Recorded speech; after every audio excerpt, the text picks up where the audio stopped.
pala naming matututuhan sa pag-aaral ng science kahit summer. Maganda po ito lalo na sa mga hindi masyadong maalam sa science. Oo, at marami din namang maidadagdag na kaalaman, lalo na sa pag-e-experiment. Okay, Bible story naman tayo. Sige po, Kuya Eric! Kahapon ay natunghayan natin ang tungkol sa pagsunog ni Samson sa olibuhan at triguhan ng mga Filisteo. Ginawa po yun ni Samson dahil pinibigay po ng kanyang biyanan ang kanyang asawa sa kanyang kaibigan. At hindi lang po iyon ang ginawa ni Samson sa kanila, kundi sinaktan po ang mga Filisteo, kaya marami pong namatay. Oo, at pagkatapos nga ng pangyaring iyon, ito naman ang sumunod na ginawa ng mga Filisteo. Basahin na natin ang nakasulat sa Aklat ng Hukom sa 15:9 hanggang 20.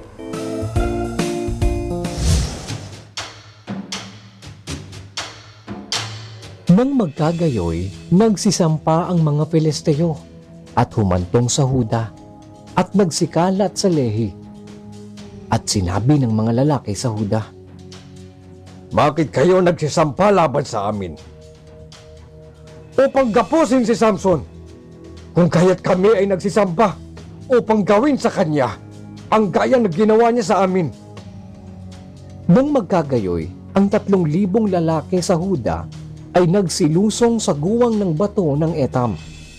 At sinabi kay Samson, "Hindi mo ba nalalaman na ang mga Filisteo ay nagpupuno sa atin?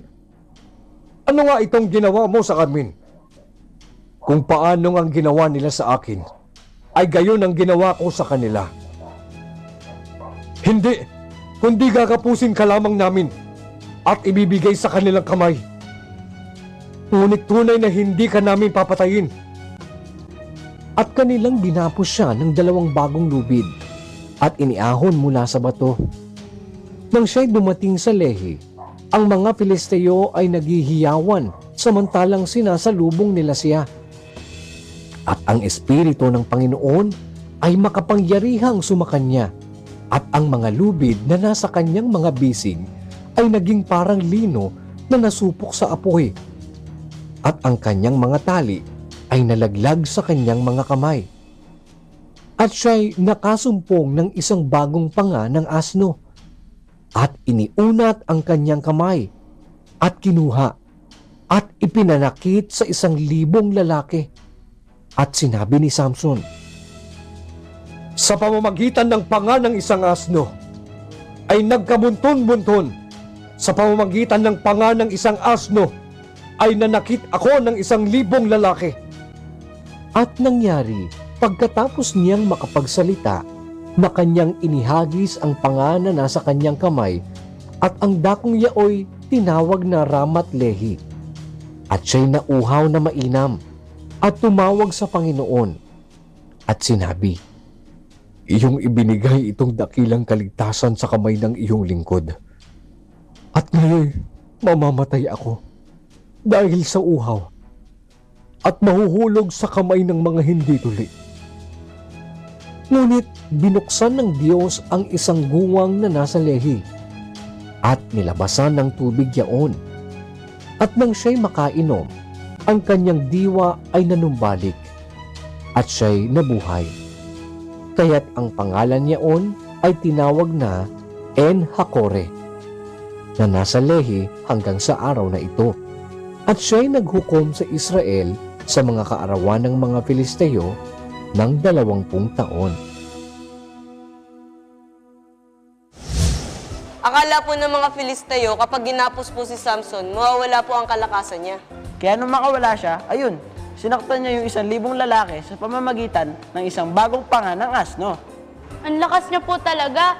Ano pong sumunod na nangyari pagkatapos niya pong sakta ng 1,000 lalaki?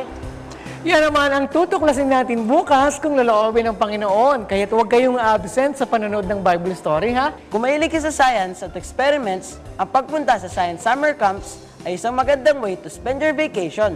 Bukod sa nadagdagan ng ating kaalaman sa science, nag-enjoy pa tayo ngayong bakasyon. Alam niyo, maganda talaga na madagdagan kayo ng kaalaman kahit hindi kayo pumapasok sa school.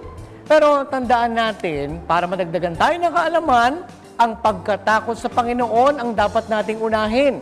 Dahil ang sabi sa Aklat ng Kawikaan, sa 1 at 7 ay ganito. Ang takot sa Panginoon ay pasimula ng kaalaman. Ngunit ang mangmang ay humahamak sa karunungan at turo. Mga bata, ang isa sa mga summer class na pwede nating puntahan ay ang hosting class. Kaya kung mahilig kayo sa hosting at gusto nyo pang madagdagan ang inyong kaalaman dito, abangan nyo ang pag-aaral natin bukas kung loloobin ng Diyos.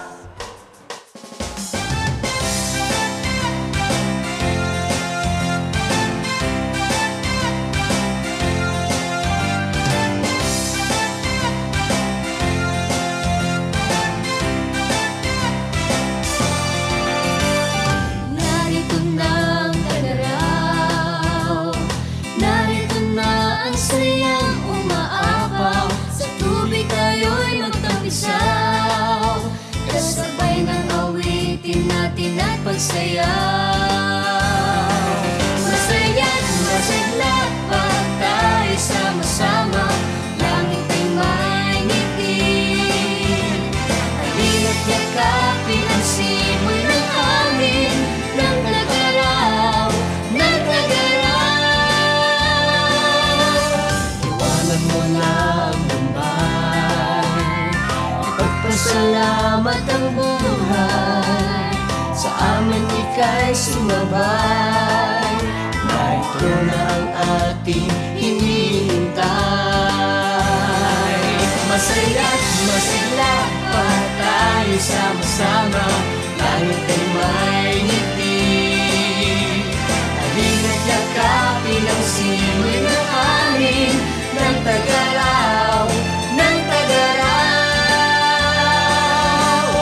Bawat pagkakataon, bigay ng Panginoon,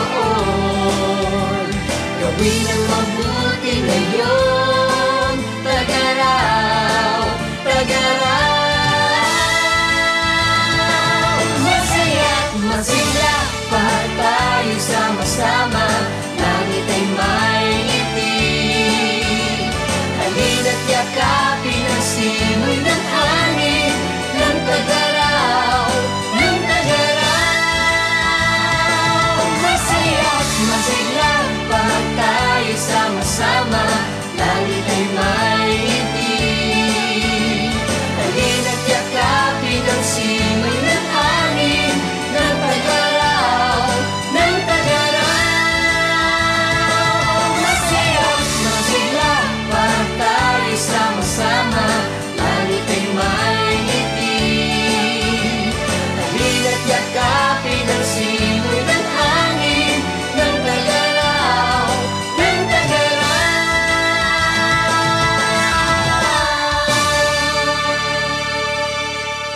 Hanggang dito mga bata, bukas God willing ay muli tayong magkita-kita. Dito lang sa nag-iisang Bible School on Air, ang KNC Show!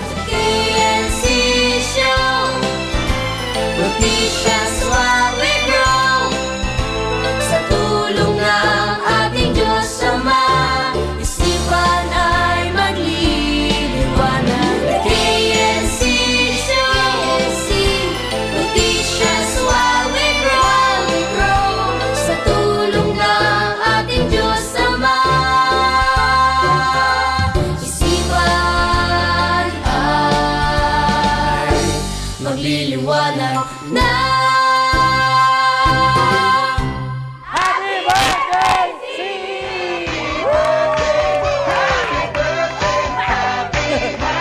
Where's the cake? Yeah!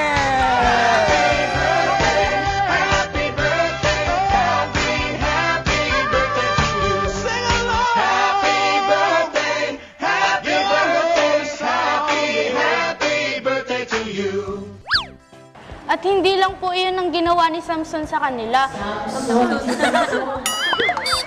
Samson. Bukod sa nadagdagan ng ating kaalaman sa siyensya, nag-enjoy... Siyensya. Kung mahilig ka sa science at experiment, ang pagpunta. Kung mahilig ka sa science at... Science.